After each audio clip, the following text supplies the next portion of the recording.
Hi tout le monde, j'espère que vous allez bien. On se retrouve aujourd'hui pour une petite vidéo que j'avais très envie de faire depuis un bon moment, que j'avais déjà faite, mais qui a été bloquée par YouTube parce qu'il y avait des droits d'auteur sur les vidéos que j'ai fait. J'ai voulu faire une vidéo super bien montée, etc. Enfin, pour moi en tout cas je trouve pour une première fois, où en fait je parlais mais j'étais pas face cam, je mettais les images des animés pour que vous puissiez voir de quoi ça parle exactement parce que je trouvais ça plus cool pour vous sans mettre le son et juste avec ma voix. Mais cette gentille vidéo a été bloquée par YouTube, donc je n'ai pas pu la sortir la semaine dernière comme j'aurais dû. Je vous ai donc sorti une autre vidéo que j'avais en attente qui devait sortir cette semaine et non la semaine dernière, mais bon c'est pas grave. Aujourd'hui, je vais vous parler de mon top des 10 meilleurs animés qui ont commencé ou qui ont continué en 2021. Dans un premier temps, je vais vous parler de Black Clover.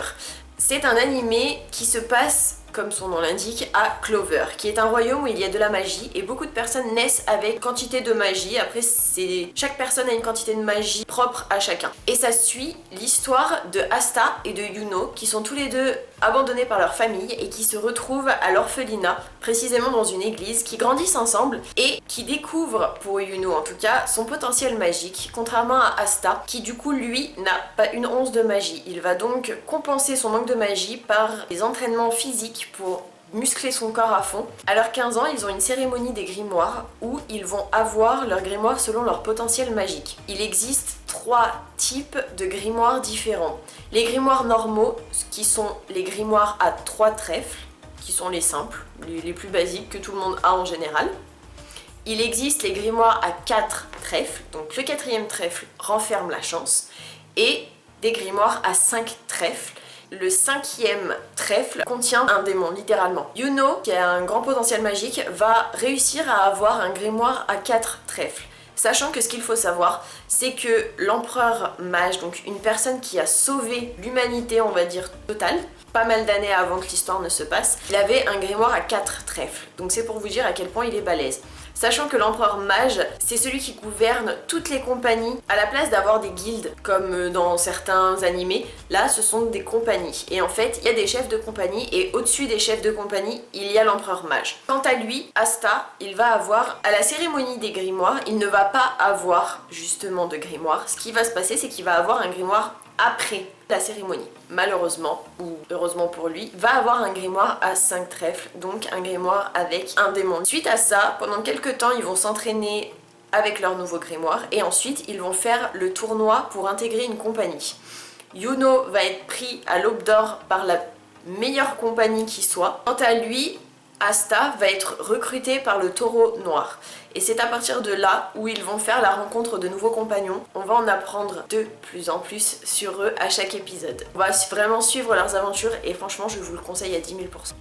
Ensuite, je vais vous parler d'Hortensia Saga. Ça raconte l'histoire de la princesse Marielle qui est dans la salle du trône avec son père et quelques chevaliers et le duc de son père. Sauf que le problème, c'est que le duc va se transformer en loup-garou, tuer tout le monde, littéralement tout le monde, sauf la princesse Marielle et un chevalier qui va réussir à lui sauver la vie. Malheureusement pour elle, sa tête est mise à prix, donc il faut qu'elle fuit le château et qu'elle change d'identité pour ne pas qu'elle soit persécutée. Suite à ça, c'est son petit frère qui va hériter du trône en attendant la majorité de sa sœur, et en fait le problème c'est qu'il est manipulé par l'église et que l'église a un but bien spécifique et veut absolument pas entendre parler de l'ancienne royauté. C'est pour ça qu'il contrôle le petit frère de la princesse. On va découvrir tout au long des aventures ce qui va se passer et elle va aller emménager sous une nouvelle identité au domaine d'Alfred. On va suivre du coup toutes ses aventures pour qu'elle puisse redevenir la princesse héritière et sauver son frère. Ensuite, je vais vous parler de Majutsushi Orphan Agoretabi. Ça raconte l'histoire de Kyle Lancelot qui a grandi à la Tour du Croc avec une jeune fille nommée Azali. Ils sont devenus meilleurs amis et inséparables. Ils sont tous les deux des apprentis de Childman, qui est un puissant sorcier qui va leur apprendre la magie. Ce qu'il faut savoir, c'est que les personnes qui maîtrisent la magie sont en fait des hybrides de dragons et d'humains. Car dans cet animé, seuls les dragons peuvent utiliser la magie. C'est pour ça qu'ils se sont mélangés avec les humains pour que les humains puissent aussi utiliser la magie. Suite à ça, Azali, n'en faire qu'à sa tête, tout simplement ne va pas écouter ce que Childman, son maître, lui a dit, Elle va se transformer en dragon. Suite à ça, Cry Lancelot va quitter la tour du Croc et devenir orphelin, sachant que pendant 5 ans, il va la chercher et il va enfin réussir à la trouver pour la retransformer en humaine. Ça va donc suivre toutes ses aventures et toutes ses péripéties. Il va aussi se faire de nouveaux amis. Il va se faire aussi pas mal d'ennemis. Je vous laisse aller regarder si ça vous tente. Ensuite, je vais vous parler de Re:Zero. Ça raconte l'histoire de Natsuki Subaru, qui est un jeune homme tout à fait ordinaire, qui est allé faire des courses dans un supermarché et quand il a voulu traverser la rue, il a atterri dans un nouveau monde où il y a de la magie, où il y a tout plein de créatures magiques qu'il ne pensait pas exister. Et il va faire la rencontre d'une jeune fille qu'il va finir par apprécier, et elle aussi elle va finir par l'apprécier, qui s'appelle Emilia. Cette jeune fille, ce n'est pas n'importe qui. Ils vont se rencontrer parce qu'elle va perdre son emblème. Ce qu'il faut savoir sur Emilia, c'est que c'est une prétendante au trône. Elle va devoir passer des épreuves pour accéder au trône, pour en être digne. Ça va pas être facile, étant donné qu'en fait, au niveau de son apparence, elle ressemble à la sorcière de l'Avarice, qui est, pour les humains en tout cas, une personne très méchante, très diabolique. En fait, c'est le mal incarné pour la sorcière de l'Avarice. Et en fait, elle lui ressemble trait pour trait. Pour elle, en fait, ça va vraiment pas être facile d'être acceptée par tout le monde. Et c'est ce que Subaru va réussir à faire en sorte que tout le monde l'accepte. On va ensuite rencontrer Rem et Ram, qui sont des jumelles ogres. On va rencontrer plein de nouveaux compagnons. Vous le verrez si vous regardez. Ensuite, je vais vous parler du Dr Stone. Ça raconte l'histoire de Senku, Taiju et Yuzuriha, qui sont tout simplement au lycée. Et il va y avoir une espèce de lumière verte qui va pétrifier tout le monde. Senku va se réveiller 3700 ans après la lumière verte. Il va réussir à dépétrifier Taiju et Yuzuriha. Sauf que ce qu'il va se passer, c'est qu'il va aussi dépétrifier un jeune homme qui s'appelle Tsukasa. Le problème avec Tsukasa, dans l'ancien monde avant que la lumière verte n'arrive, il était endetté, c'était un peu le bordel dans sa vie. Et maintenant que l'humanité a été pétrifiée, il veut en profiter pour tout simplement faire un tri sélectif sur les personnes qui doivent être réveillées ou pas. Alors que Senku, lui, il veut juste refaire vivre la science, ramener tout ce qu'il peut, peu importe si c'est des vieux, si c'est des jeunes, si c'est des faibles, peu importe, il veut vraiment ramener tout le monde. Sachant que vu que Tsukasa et Senku ne sont pas d'accord, ils vont concrètement se battre. Ça va pas être super joli à voir. Et ils vont se rendre compte que il va y avoir un village qui porte le nom de Senku. Je ne vous en dis pas plus, je vous laisse regarder l'anime pour essayer de comprendre tout ça. Ensuite, je vais vous parler de Xiwang Zuiki, qui n'est pas un animé japonais comme tous les autres, qui est un animé chinois, qui raconte l'histoire de Luo Luo, qui était en mission avec son collègue pour ramener un anneau à leur agence, sauf que ça va pas se passer comme prévu. Elle est tombée amoureuse de son collègue, mais lui va la trahir. Et en fait, au moment où il va la trahir, elle va avaler l'anneau, il va la poignarder, et elle va tomber dans l'eau. Et une fois qu'elle va tomber dans l'eau, grâce à l'anneau qu'elle a ingéré, elle va aller dans un autre monde où elle va atterrir dans le corps de Su Luo, qui est la 4e fille du général Su. Sachant que ce qu'il faut savoir avec Su Luo, la 4e fille du général, c'est que c'est une bonne à rien.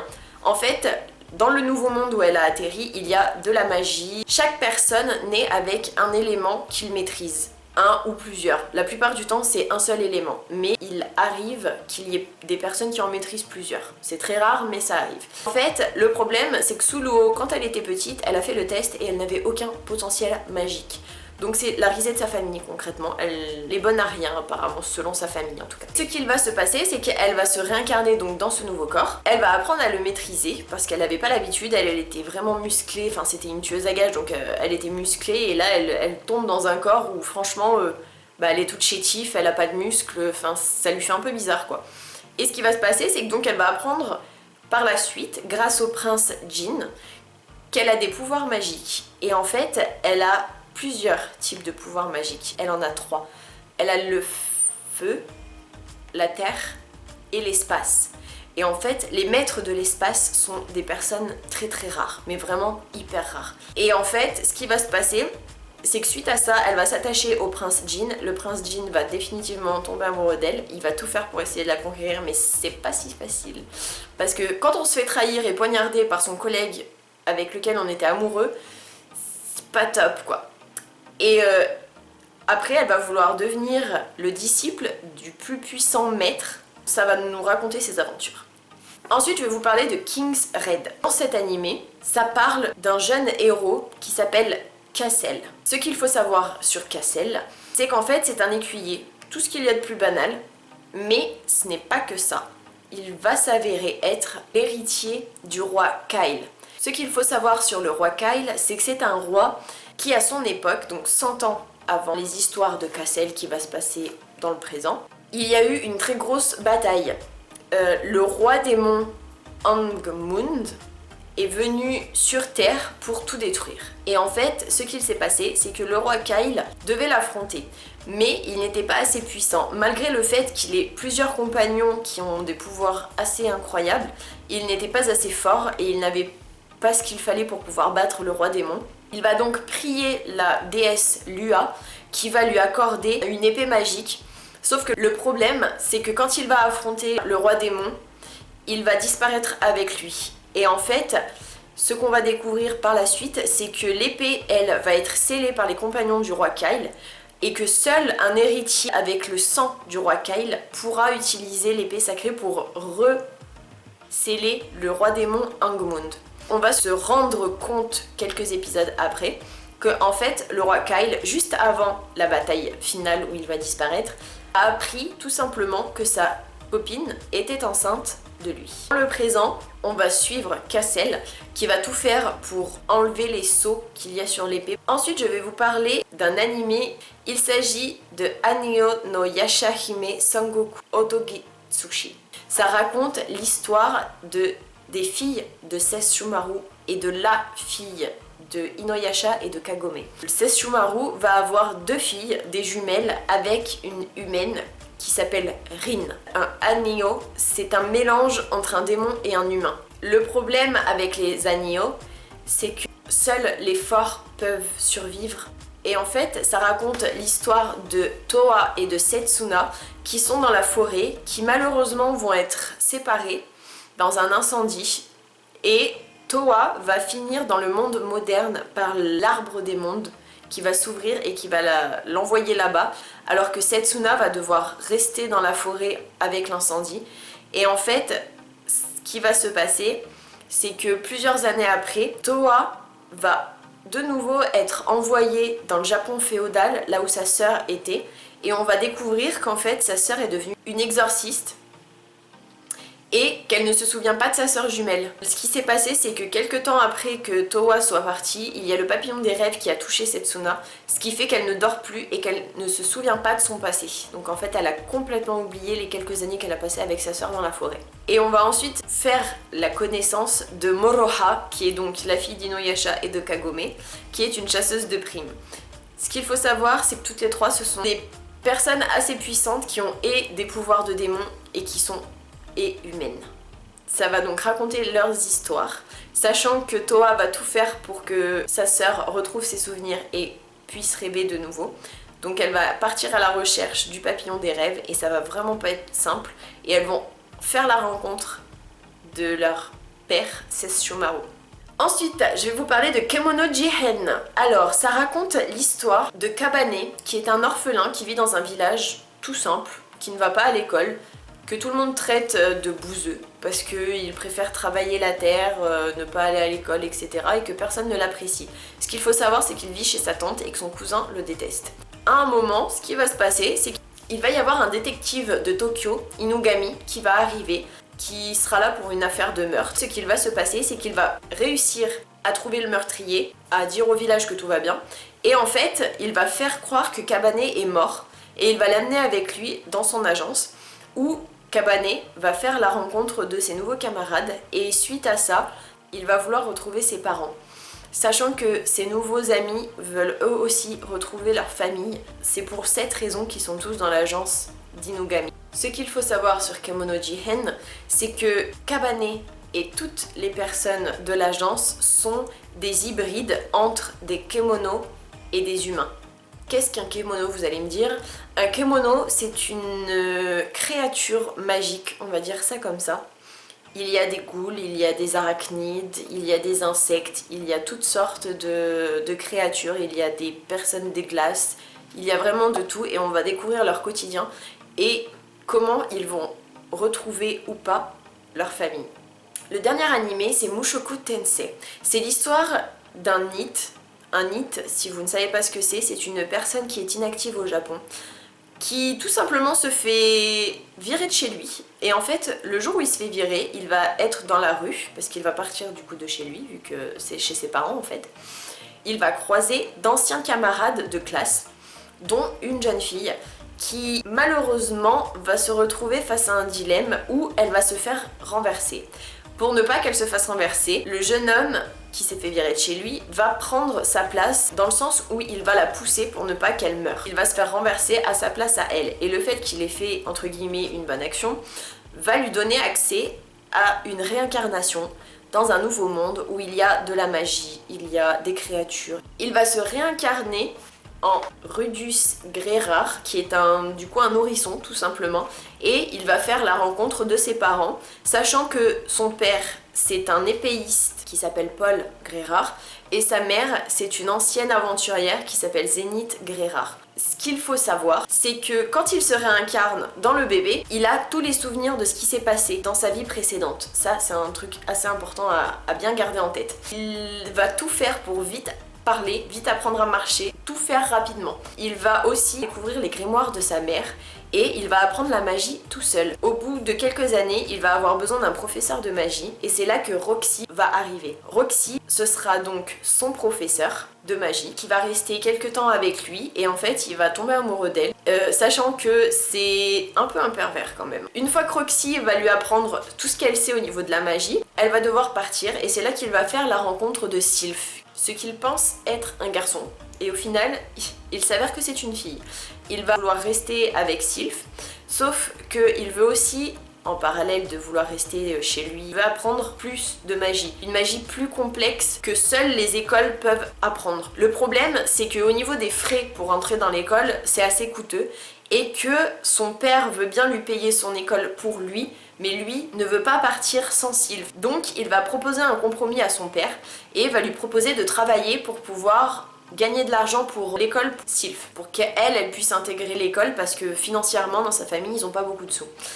Sauf que le problème c'est que quand il a exposé cette théorie à son père il s'est dit tiens, vu qu'il ne veut absolument pas partir de la maison, eh ben on va le kidnapper. Ce qui va se passer, c'est que son père va le faire enlever par quelqu'un qu'il connaît pour travailler en dehors de chez lui.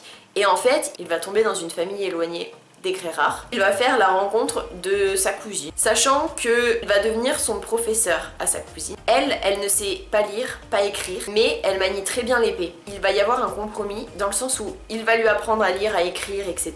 Et elle, son maître en tout cas, épéiste, va lui apprendre à se battre. Son père veut absolument qu'il apprenne l'épée et vu qu'il a du mal à lui enseigner l'épée, il préfère que ce soit quelqu'un d'autre qui le fasse. J'espère que cette vidéo vous aura plu. J'ai vraiment aimé la faire. J'aurais voulu faire ça dans un autre format, mais comme je vous l'ai dit en tout début de vidéo, ça n'est pas possible. Donc j'espère quand même que cette vidéo vous aura plu. Moi en tout cas, c'est un vrai plaisir de vous parler de mes passions, tout simplement, parce que ça c'en est une. Si vous avez aimé, n'hésitez pas à mettre des likes, ça fait toujours plaisir. À me laisser des commentaires pour me dire si vous les avez vus, ces animés. Si vous en avez à me conseiller, parce que si vous avez bien compris, j'aime tout ce qui est en rapport avec la magie. N'hésitez pas à me laisser dans les commentaires des animés que je pourrais regarder. Si vous voulez que je vous donne quelques petits conseils, n'hésitez pas aussi dans les commentaires, je serai ravie de vous répondre. Et je vous fais plein d'énormes bisous, je vous dis à la prochaine pour une prochaine vidéo.